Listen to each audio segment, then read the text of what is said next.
Hey guys, welcome back to another action figure review, this time on the Target exclusive Black Series Star Wars Return of the Jedi Boba Fett. And yeah, I've heard a lot of people had a really tough time getting this figure, which is sad because it looks really just like a really good figure. So yeah, let's get into it. On the front of the package, it tells you that you should be over 4 when using this. It's from Hasbro. It says Star Wars Return of the Jedi there because this the Black Series line puts all the movies by color. So Return of the Jedi is kind of this foresty green. It's very nice. It's a Star Wars Black Series up there. On the side, we have a big painted artwork piece of Boba Fett. On the back, we have the same piece of artwork and a little read-up. You can pause to read that now. It says 06, Star Wars Return of the Jedi again, which is probably the 6th movie. Attention, Hasbro, don't eat it. On the bottom, there's some legalese. On this side, it says Star Wars The Black Series again, and you can see the side of the window there. On the front, big window again. So yeah, let's take a look at this figure. Alright, taking a look at Boba Fett here. You can see on the helmet that there's lots of like silver detailing for the paint chips and stuff, along with the shiny black on the visor, and more paint chipping on the red part of the helmet. Some silver on the side here, silver on the back, and silver on the viewfinder, which does actually go down over his eye. I thought that was a nice little detail. On the front of the neck piece, there's a little seam. That'll be important later in the articulation segment. There's little wrinkles going down the neck.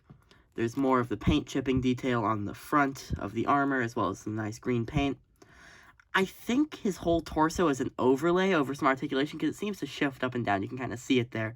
The arms aren't moving, the legs aren't moving, and the head isn't moving. It's just the chest piece moving up and down. So I think it's like a rubber overlay over an articulation setup. On the gauntlets here, there's some nice paint for all the little gadgets and stuff, the little missile and the keypad there. And the flamethrower doesn't have any paint, but we'll see why in a second. There's lots of little paint chipping details here.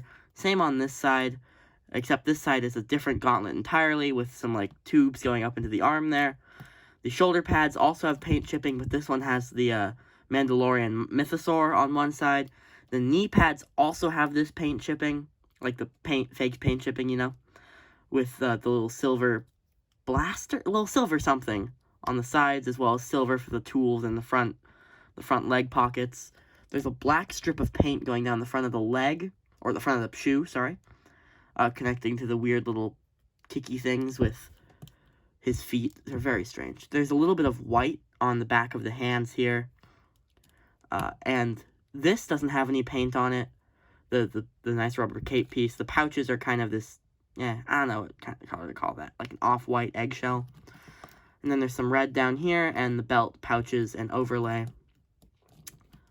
One thing that I thought was very, very cool with the sculpt here was the Wookiee braids. That was a very nice thing to add because these are Wookiee hair that he has collected. I thought that was just a little nice detail to add, and it's not like an attached piece. You can move it around, it'll move with him. It's just a very nice looking piece there. So yeah, let's look at some accessories. Okay, so getting into this figure's accessories, he has this jetpack here that does plug onto his back. We'll get to that in a second. And he has this little rocket here, and you can obviously plug those together. So it makes a full Boba Fett jetpack, you know. I thought it was very nice that you can detach it. So you can, pose it for like launching and stuff, you know. It's very strange. The yellow is a very odd color. I don't remember that being in the movie, but it easily could be. It's got lots of the same paint chipping detail on the blue and a little bit up here on the red coming down the sides. These little jets here do turn forward and back, but I would be careful with those. They're decently fragile. There's these two little antennae up here, and there's just various red and blue details all along it. The figure also came with 2 of these little blast effects, which you can plug into the little jets there. Just gotta take a little push, and you might have to even them out a bit, but that looks very good overall. Yeah, that That looks very nice. I would be careful, though, because these are in there pretty tight once they get in there. And these are very, very fragile up here. So definitely pull from here instead of trying to just, like, rip them off, you know? Much easier to do that. And then if you take the jetpack, you just kind of plug it on the back here. And that looks really nice, you know? That just looks really nice on his back there. Yep, so he comes with the jetpack. And he also comes with the two blast effects like we talked about. He comes with his EE3 blaster, which he holds in his hand pretty well. We will get to that in a minute. And he comes with a second EE3 that is in two parts, and you can plug it together, and there's a nice little yellow paint detail on there. It goes together very well, and that's from when, obviously, when Luke cuts his blaster in half during Return of the Jedi, kind of near the end, or beginning, sorry. My least favorite accessory, he comes with this, like, grappling hook piece that you can clip over his hand, and it just looks weird on his hand because that's not part of the gauntlet, and the knots are just super visible, and it's not a wire, it's just a string, so you can't pose it super well, but it's sculpted fine enough. It looks like a grappling hook clip, goes over his arm. It looks fine. I wish they would have given us a wire or something posable even. Just, yeah, I'd be fine with plastic, but this was not their best idea, in my opinion. But this might be their best idea. He comes with this nice big flame piece, and you'd think he came with two jetpack effects. What could this even possibly be for?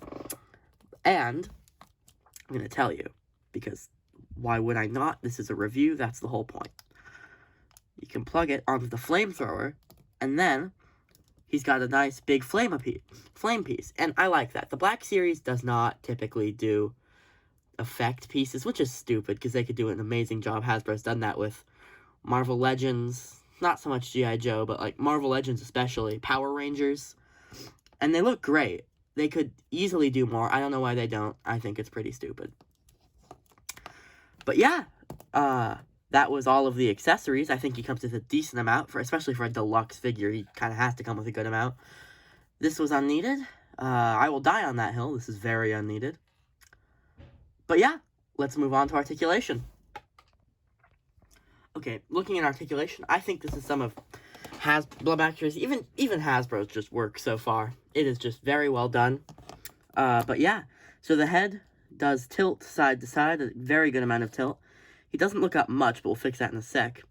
He looks down very well, and he has, of course, the rangefinder that goes up and down. But if you see that little seam kind of running down the front of his neck there, if you turn that seam all the way around to the back, because he has a lower neck joint and a head joint, you can get his head up for better flying position. So whichever way that seam is facing, that's where you're going to get the best articulation. Alright, put that back. His arms go out that far, go down. He does have butterfly joints in there, which go forward and back that much. He goes all the way forward, all the way back. He has an upper arm kind of swivel here. He has a lower arm swivel. And they only did this side swivel to match this side because it has to swivel, seeing as there are the tubes plugged into his arm that otherwise won't let it move if there was not a little swivel up there. Bring that back down. There is a swivel at the gauntlet, not the arm, but the gauntlet here. You can see that joint is staying in place, and the gauntlet's moving. This hand has a side-to-side motion, and this hand has an up and down motion, which is good. He holds a blaster, that's how it should be. He has a waist diaphragm joint that lets him go forward that much, back much farther, side to side a little bit. It's mostly there for swivel. He can kick forward that far, back a bit. He almost does the splits. He has an upper leg cut.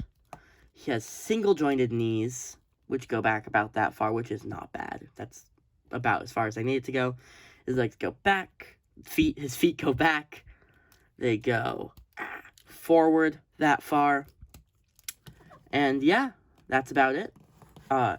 That's as far down as he can be with his feet fully flat on the ground. And yeah, let's get into my final thoughts. Overall, I think this is a good figure. Easily some of Hasbro's best work, and I don't say that lightly. But yeah, I think almost all of the accessories, except the grappling hook, it was just not a good decision. I'll show you here. Take those pieces off, and get the arm there, and then yeah, you clip it on over the gauntlet, and you can't pose it really. You can just kind of have it there, and it comes off super easily. This was not a great idea. And it doesn't diminish the figure at all. The figure itself is great. It would be a great figure if it came without this. It's a great figure, and it still came with this, you know? It looks really good. Let's actually get his backpack on there. Totally forgot to do that. It's a good figure. The entire thing looks super nice. It cuts a great silhouette. I love that the viewfinder goes up and down. Everything about it is great, except this accessory. It just wasn't needed. Anyway, I give this figure a solid 9 out of 10. It's just a great figure. Yeah. So yeah. If you didn't like this video, don't subscribe. And if you didn't like this video still, don't hit the like button. It's that easy. If you didn't like it, don't say that you liked it, I guess? I don't know. It's gonna mess with your YouTube recommended list. So, yeah. Like it if you liked it. Don't if you, don't. But yeah. That was another action figure review. I hope you guys had a good time. And I will see you next time with a new one. Adios.